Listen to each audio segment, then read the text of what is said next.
Class 6 subject maths में आज हम एक्सरसाइज 9.2 सॉल्व करते हैं। क्वेश्चन नंबर 1 देखिए, check whether the given two ratio form a proportion और नॉट। हमें ये चेक करना कि गिवन रेशो प्रोपोर्शन में है या नहीं। इसके लिए बच्चों हम क्या करें, जो फर्स्ट रेशो है उसको सिंप्लीफाई करेंगे और सेकंड रेशो है उसको सिंप्लीफाई करेंगे। यदि सिंप्लीफाई करने के बाद दोनों रेशो जो है इक्वल आते हैं तो ये जो है गिवन रेशो प्रोपोर्शन में होगा, अन्यथा नहीं होगा। तो देखिए कैसे होगा ये। क्लास 6 सब्जेक्ट मैथ्स एक्सरसाइज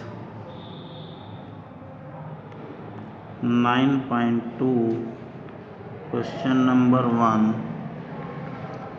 का फर्स्ट पार्ट 4/6 एंड 12/18। तो देखो भाई, 4/6 को हम क्या करेंगे, 4/6 इसको अब सिंप्लीफाई करते हैं। 2 2 जा 4, 2 3 जा 6, तो इसे सिंप्लीफाई करने पे कितना आएगा 2/3। एंड अब लेंगे हम 12/18, तो इसे सिंप्लीफाई करते हैं, 6 से कर देंगे, 6 2 जा 12, 6 3 जा 18, तो ये कितना आ गया एंड 2/3। अब देखो इसे सिंप्लीफाई करने पर 2/3, सेकंड से भी 2/3, तो यहाँ पर हम लिखेंगे क्या, हैंस ये, बल्कि ऐसे लिखिए, सिंस 2/3 इज इक्वल टू 2/3। तो इसके बाद लिख लेंगे सो या hence given ratio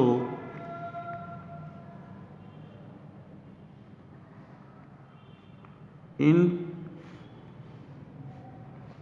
is proportion, यानी प्रोपोर्शन में है।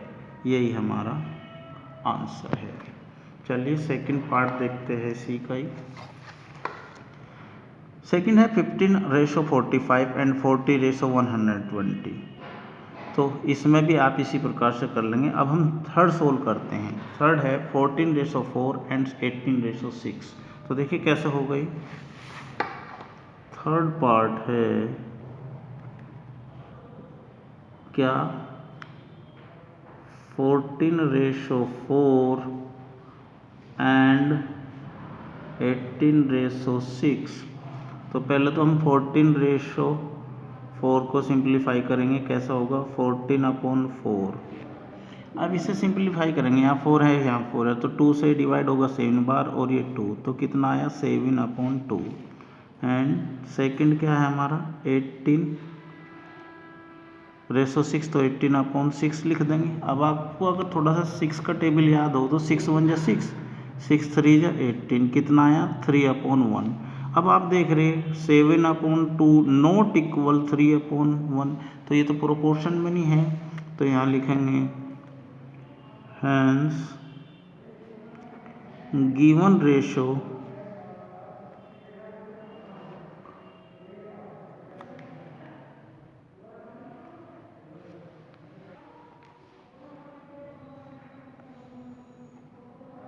is not proportion,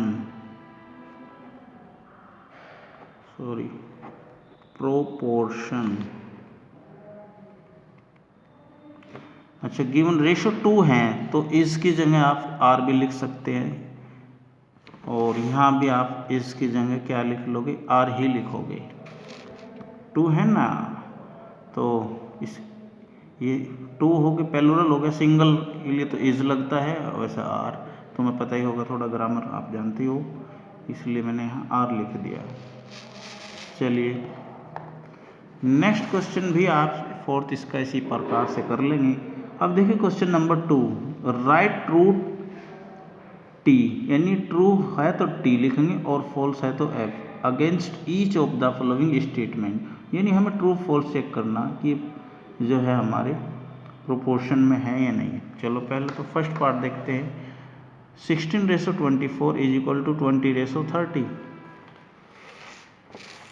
कैसा होगा यहाँ पे देखिए, क्वेश्चन नंबर 2 का first part 16:24 is equal to 20:30, यानी इन्हें सिंप्लीफाई करने पे ये इक्वल आता है क्या, हमें चेक करना। तो देखिए भाई कैसा करेंगे, 16/24 इसे सिंप्लीफाई कर लेते हैं। 8 का अगर तुम्हें टेबल लाना हो तो 8 2 जा 16, 8 3 जा 24, इक्वल है 20:30। इस 0 से 0 काट दो तो कितना बचा, ये भी 2, ये यहाँ पर 3, तो 2/3 इज इक्वल टू 2/3। तो यही चेक करता है कि इनके रेशो को सिंप्लीफाई करने पे इक्वल है कि हाँ। तो ये क्या आ जाएगा, T फॉर ट्रू। तो यहाँ पे आप ट्रू लिखेंगे। चलिए नेक्स्ट देखते हैं। नेक्स्ट इसी प्रकार से आप इसका सेकंड पार्ट करते हैं। मैं थर्ड देखता हूँ। तो थर्ड है 21:6 प्रोपोर्शन 35:10। तो देखो भाई 2 का थर्ड पार्ट 21:6 प्रोपोर्शन 35:10। तो देखो भाई सबसे पहले तो हम इसे करेंगे क्या, हम यहाँ पर कर लेंगे 21/6, इसे सिंप्लीफाई करते हैं। 3 से 3 7 जा 21, 3 2 जा 6, तो ये सिंप्लीफाई होगा कितना है 7/2। अब हम करेंगे किसे 35/10 को, क्योंकि यहाँ 5 है तो ये 5 से डिवाइड होगा, 5 7 जा 35, और ये यहाँ 0 है तो ये 5 से ये भी हो जाएगा 2। तो अब आप देख रहे हो यहाँ भी क्या आया सिंप्लीफाई करने पे 2। जब दोनों रेशो का सिंप्लीफाई करने पे इक्वल आ रहा तो 7/2 इज इक्वल टू 7/2। तो इसका मतलब है कि जो गिवन रेशो है वो प्रोपोर्शन में है। तो इसका मतलब क्या हो जाएगा, ये यहाँ पे ट्रू, यानी इसका आंसर क्या आ जाएगा, true, which is required answer. चलिए बच्चों नेक्स्ट देखते हैं। Find which of the following are in proportion. हमें चेक करना कि जो निम्नलिखित क्वेश्चन है इनमें से कौन प्रोपोर्शन में है। तो फर्स्ट पार्ट देखिए, थर्ड का फर्स्ट पार्ट 12, 16, 6 और 8। तो देखो भाई इसके लिए मैं आपको बताता हूँ हम क्या करेंगे। देखो क्या है, इस क्वेश्चन को सोल्व करने से पहले आप समझिए, अगर 4 क्वांटिटी है, सपोज करो A, B, C और D आर इन प्रोपोर्शन। अगर 4 डिजिट जो है प्रोपोर्शन में है तो इसका मतलब क्या होगा कि A/B इक्वल होगा C/D के। अगर किसी वजह से इक्वल नहीं है तो वो प्रोपोर्शन में नहीं है। तो सपोज करो हमारी ये A होगी, ये B, ये C, ये D। तो इसके लिए हम क्या करेंगे, A/B, A के पहले पे हम सपोज कर लो 12 और B 16, तो 12/16 एंड C/D यानी 6/8। तो अब इसे सिंप्लीफाई कर लो भाई, 4 3 जा 12, 4 4 जा 16, तो 3/4 एंड इसे भी सिंप्लीफाई कर लो, 2 3 जा 6, 2 4 जा 8, तो ये कितना आ गया 3/4। अब ये दोनों इक्वल आ गए, यानी इसका क्या मतलब हुआ कि A/B इस फॉर्मूले के हिसाब से C/D इक्वल आ गया। या इस तरह कह लो कि 3/4 इक्वल है किसके, 3/4 इक्वल है 3/4 के, यानी दोनों फर्स्ट 2 डिजिट के रेशो का और बाद की थर्ड और फोर्थ की रेशो इक्वल आ गया। इसका मतलब क्या हुआ कि गिवन रेशो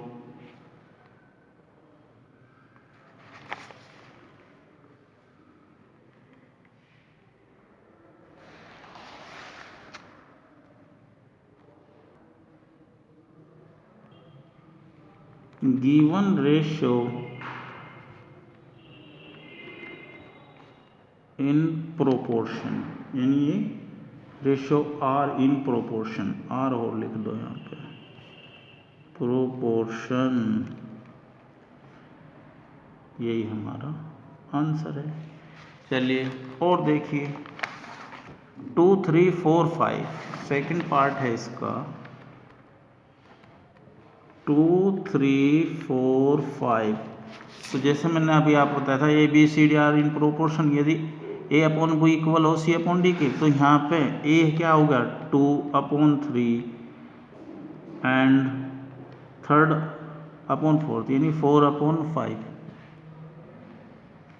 तो देखो 2/3 4/5 तो इक्वल नहीं है, तो यहाँ पे लिख लेंगे 2/3 नॉट इक्वल 4/5। तो यहाँ पे लिख देंगे क्या, hence given ratio are not in proportion, are not है नहीं, आर नॉट इन प्रोपोर्शन। तो यही हमारा आंसर आ गया। सिमिलरली आप इसके थर्ड और फोर्थ पार्ट भी कर लें। तो आज का होमवर्क नोट करेंगे बच्चों। होमवर्क है आपका एक्सरसाइज 9.2 क्वेश्चन नंबर 1, 2, 3 के सभी पार्ट्स आपको अच्छी प्रकार से करने हैं। Okay, thank you.